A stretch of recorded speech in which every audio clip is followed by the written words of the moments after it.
Assalamualaikum warahmatullahi wabarakatuh. Halo teman-teman semua, kembali lagi di channel Teman Tekno. Nah, di video kali ini saya akan mengajarkan atau memberitahu macam-macam tag pada HTML. Langsung saja, langsung masuk kontennya. Yang pertama kita perlu belajar tentang struktur HTML-nya dulu. Untuk lebih singkatnya, kalian bisa ketikkan tanda seru langsung muncul kayak gini. Nah, doctype ini kita mendeklarasikan dokumen kita namanya apa, dokumen namanya HTML. Terus HTML itu buat tipe dokumennya. Terus ada tag head. Tag head itu berada di kepala strukturnya. Misal kita akan memberi judul ajar tag HTML. Dan di sini juga ada tag meta. Tag meta ini digunakan sebagai pemberi informasi ketika di mesin pencarian. Nah, di tag head ini kita bisa memasukkan link ke CSS juga. Misalnya kita bikin CSS di sini, CSS.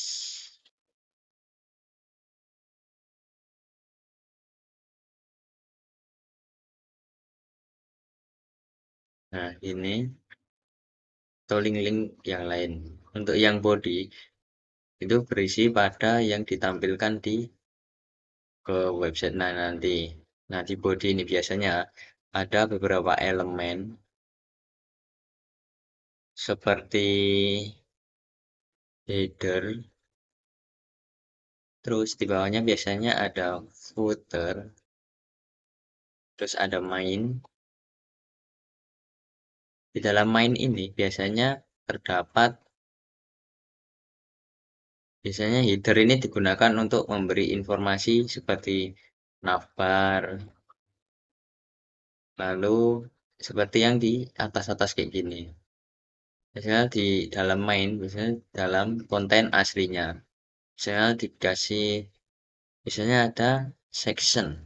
Section ini berisi kayak card-card yang pemisah. Misalnya section 1, section 2, dan seterusnya. Ada juga asheet. Asheet ini seperti main, tapi berada di samping. Nah, footer itu digunakan untuk sebagai elemen paling bawah. Kayak gitu.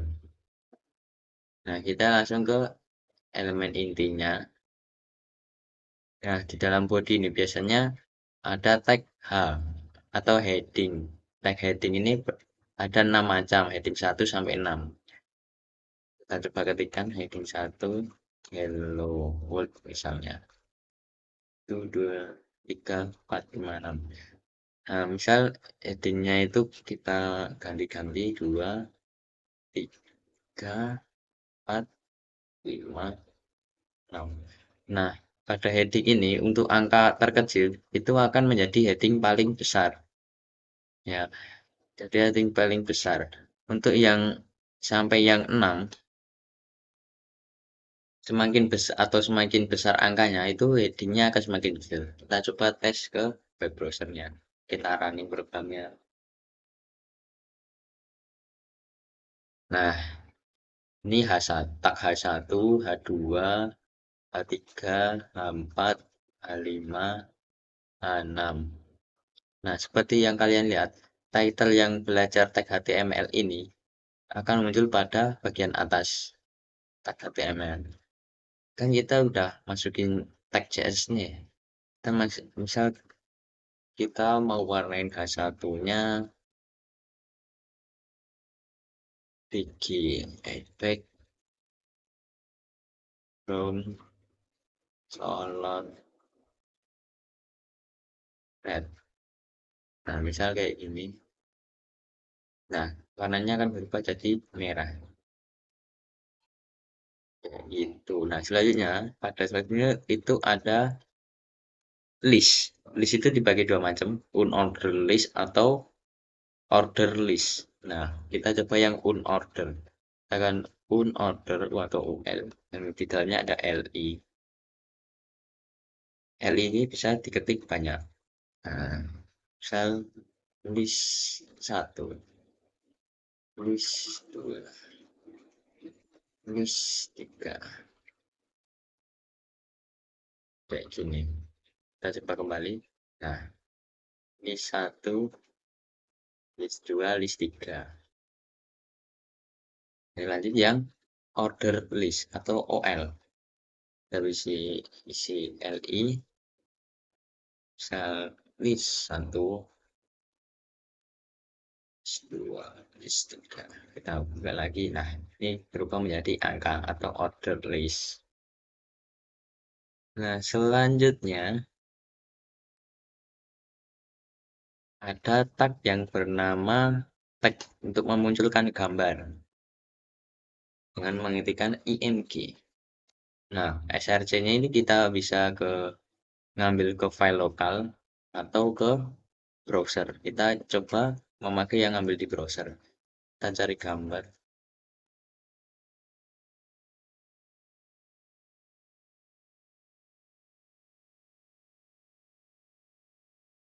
Kita mau cari Pokemon. Ini misalnya.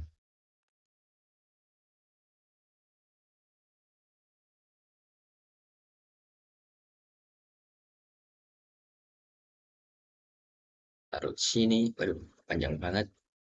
ALT ini ketika digunakan atau fungsinya, ketika gambarnya ini tidak bisa muncul, maka akan muncul teks di sini. Misal Pokemon. Baca lagi. Nah, ini. Nah, ini kan terlalu besar sekali ya. Mau menghasilkan, kita di samping ini di dalam tagnya, kita tambahin width, misal 100 pixel. Nah, gambarnya langsung menjadi kecil. Itu teman-teman. Nah, selanjutnya ada tag link atau A. Ini buat ngeload link yang ada di website. Nah, misal YouTube. YouTube. Kita harusnya kita kasih linknya. Nah, ini kan muncul YouTube. Ketika klik, maka akan ngeload ke YouTube. Ya, kan langsung munculnya di halaman yang sama. Ketika mau muncul ke halaman berikutnya atau tab berikutnya, kayak seperti ini gitu, kita perlu menambahkan atribut target yang blank. Nah, saya coba ulangi. Sebentar, berhenti refresh. Nah, ini kan muncul ke tab selanjutnya. Kayak gitu. Selanjutnya ada form. Ketika mau bikin form input kayak gitu, kita kan menggunakan tag form. Nah, actionnya ini kita kosongin soalnya itu buat backend. Kita misal mau masukkan label untuk nama, misal nama. Di bawah label ini kita masukkan input form. Terus kita kasih atribut name, nama. Kita cek lagi. Nah, ini kan langsung muncul nama. Bisa kita masukkan. Nah, kita bisa masukkan lagi label, misal password.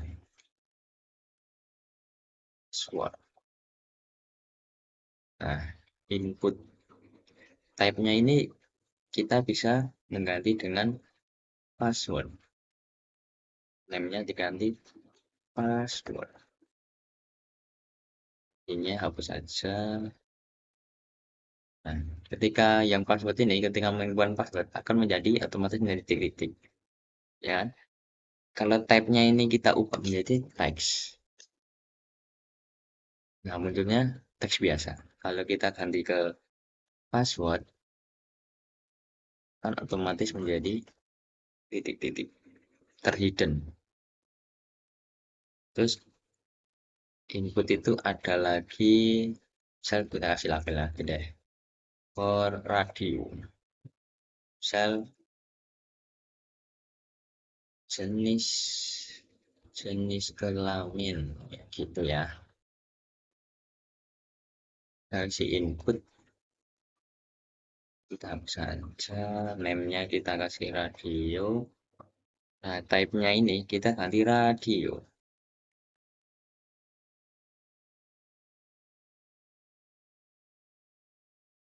Nah, kita bisa tuliskan di sini lagi lagi. Kita duplikat, aduh salah. Kita duplikat. Stop dulu. Kita duplikat. Nah, yang sini ganti perempuan.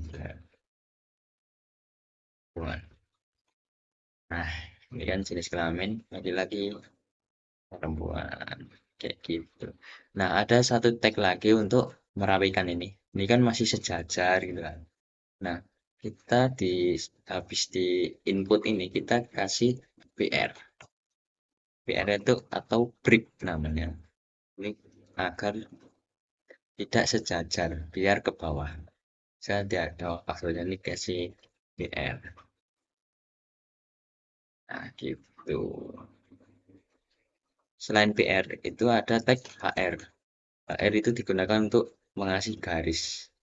Nah, kayak garis ini kan. Oke, mungkin itu isi saja dulu teman-teman. Sekali lagi, itu saja kontennya untuk minggu ini. Sampai jumpa lagi di minggu depan. Bye bye.